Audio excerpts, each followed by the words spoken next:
Hey, welcome back to another episode of In the Kitchen with Jen. Today we are going to be making some super yummy chocolate chip and butterscotch chip cookies. So you will probably have chocolate chips for yours. I was setting up last night and I could have sworn I had chocolate chips left over, but I guess I used them all up in the banana chocolate chip muffin recipe a couple weeks ago and didn't realize it. So I had to go out late last night, and because it's Canada Day today and everything's technically closed and it was 11 o'clock last night, I couldn't get chocolate chips. So I'm going to be using M&Ms, which is kind of like a substitute. So if you would like to use M&Ms, go ahead. But regularly you'd be using a pack of chocolate chips with this. And then a pack of butterscotch chips. You're going to need a stand mixer or a hand mixer. You can do this by hand, it's just going to be a little harder on you. I have got all my ingredients pre-measured, so we're ready to rock and roll. I'm going to be starting by putting my butter in. So this is 1 cup of salted butter. I like to use salted butter just so I don't have to add any extra salt to my recipe. You can use unsalted butter if you want. Again, I just normally buy salted butter. So the butter goes in the bowl. I'm gonna make sure my bowl's secure, and I'm gonna put this down and I'm just gonna mix it up. Thank you so much to all of you who have been sending me messages and tagging me on social media about the banana chocolate chip muffin recipe. If you haven't checked it out, it's right there. I've been loving seeing all of your creations from that recipe, and thank you so much for letting me know that you love it. If there's other recipes that you would like to see me make, please let me know in the comments below. I'm also going to be doing some cake and cookie decorating ones, because for those of you who don't know, I've been a cake artist for over 17 years now. So those are coming up. Sometimes your butter gets stuck to your paddle and you need to scrape down. So take our hand on the spatula and we're going to scrape down the bowl.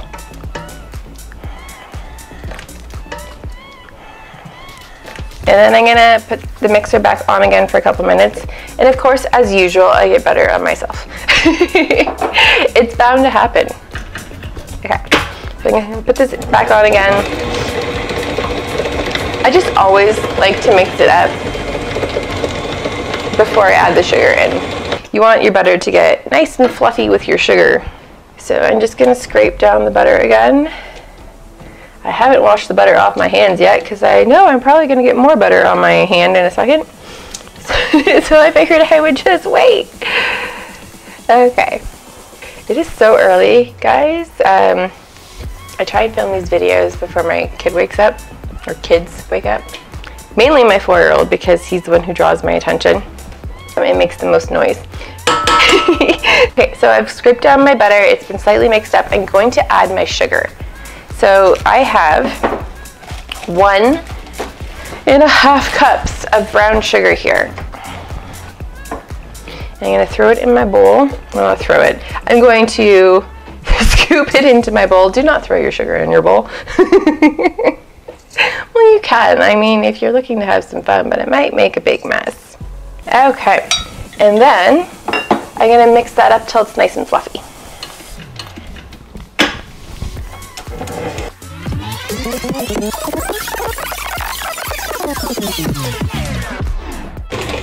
Okay, so that's pretty good. So you can see it's like slightly fluffy. I'm just going to scrape this down again before I add any more ingredients. So it's a good rule of thumb to always scrape down your bowl between mixes, just to make sure that all your ingredients are incorporating properly.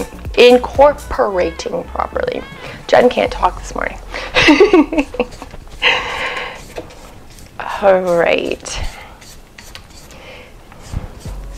I'm not used to working this direction too with my mixer. I specifically move it this way for camera angles. So it's a little awkward doing what I'm doing. So if you are mixing yourself, turn your mixer towards you. It'll make your life so much easier. So I've scraped that down. The next thing I'm going to be adding is 2 eggs. These are 2 large eggs. Oh, there is a truck backing up outside. I don't know if you can hear that.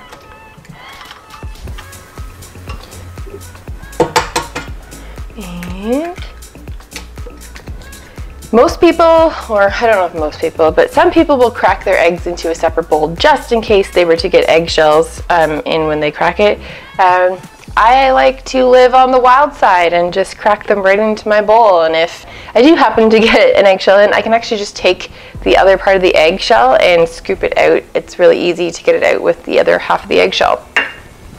Alright, so I'm going to mix this in just to incorporate it, and I'm going to wash my hands while that is doing that because I got egg on them.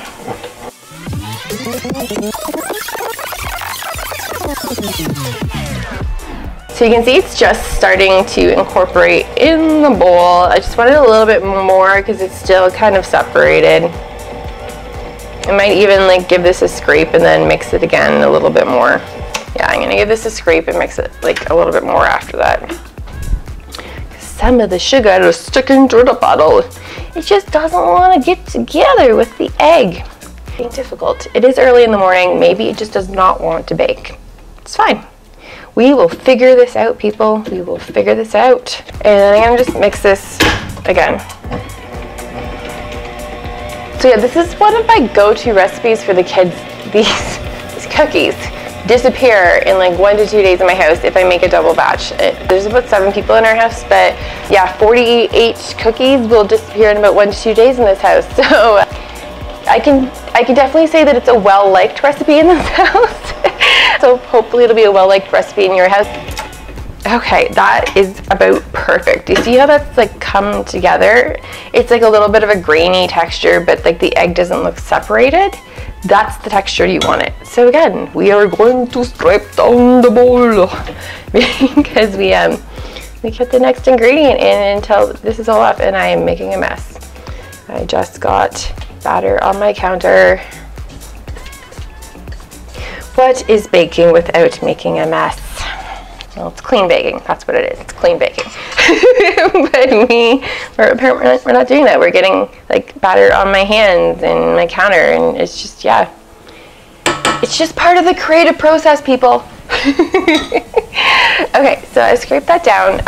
In my next bowl, for my next trick, I've got 2 cups of flour. And I've got half a teaspoon of baking powder, half a teaspoon of baking soda. Now, if you weren't using the salted butter, that's when you could throw in like a 1/4 teaspoon of salt if you wanted to. Again, you can completely omit salt from this recipe if you want to. It's not necessary. The reason you usually see salt in a sweet recipe is just to cut out some of the sweetness. So I'm gonna put my flour in. Oh, I almost forgot. Oh, the poor vanilla.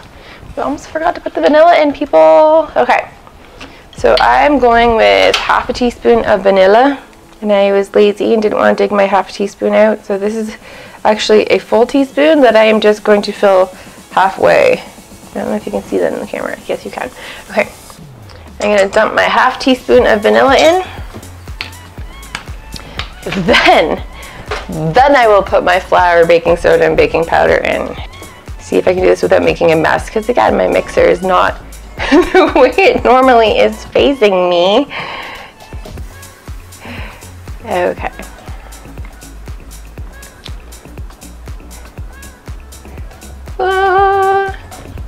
Okay, so I'm gonna mix this together. Low speed to start, because I don't want a flour cloud, because that's fun. And you're gonna see it's gonna like start to look like it's coming together. It's gonna almost start to look like a rollable dough at first, and then it mixes together a little bit more, and then it looks a little bit softer. And you'll see what I mean in a second. So see, it kind of looks like a rollable, and then it just starts to get a little bit softer. So it's about perfect there. Now I know I said to scrape the bowl in between every mix, but I'm not going to do it before I put in the M&Ms and the butterscotch chips. I'm being a rebel. Be a rebel with me. Only because I don't feel like it. You could. It's not going to make a difference because we're not technically adding another ingredient that needs to really incorporate. We're only adding in the chocolate. So, I need scissors. My hand done to scissors. Okay.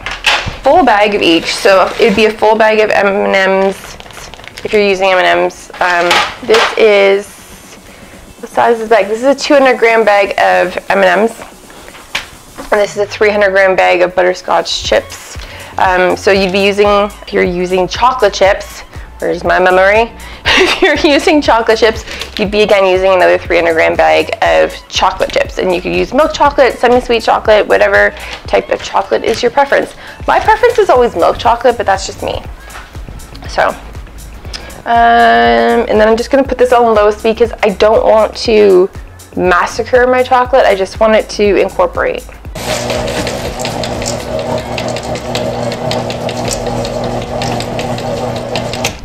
So I didn't mix that very long at all. It was like, I don't even think 10 seconds. Now I'm gonna scrape it down again, and then I'm gonna mix just again for like another 5-10 seconds. Probably not even 10 seconds, probably like another 5 seconds, just to make sure that they got all through the batter. It's just so sticky. Okay, I've got it. And again, like another 5 seconds, just to make sure that the chocolate's throughout.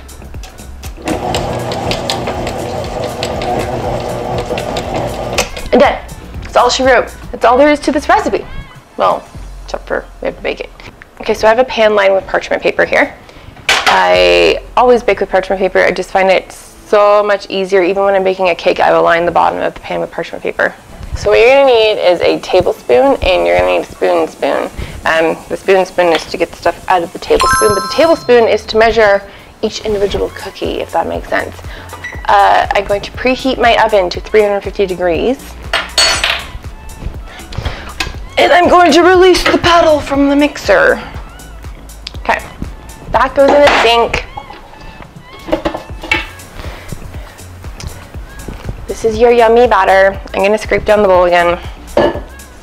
Okay, so a trick I have found, if you're using a stand mixer, leave it attached to the stand mixer for scooping out.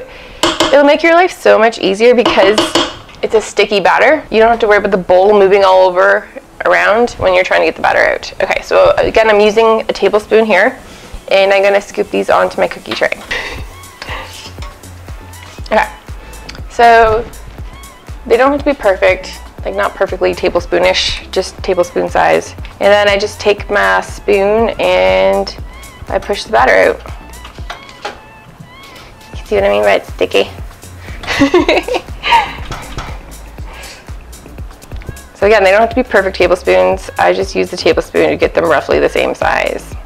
You could buy like a mini ice cream scoop, which would do the same thing. It would eject it for you. But I like to be adventurous, and I didn't place these properly. I'm gonna have to move them over. Move! There. Okay, I'm gonna try and put 4 across and then 6 down, so I get 24 on a sheet.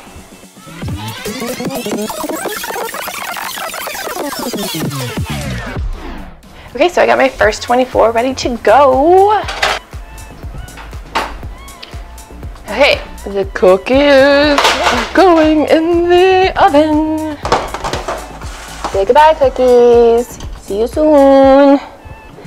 So again, you want it at 350 degrees Fahrenheit, and we're gonna set a timer to check on them in about 8 minutes. I forgot to turn my timer off. I'd say like they need another minute. Those two join forces. Yeah, they're gonna need another minute. Actually, I'm gonna give them another 2. I'm gonna give them another 2 minutes. All right, so let's check on these. Yeah, you see the bottoms are like just slightly starting to turn brown, and they're gonna bake like a little bit more after I pull them out.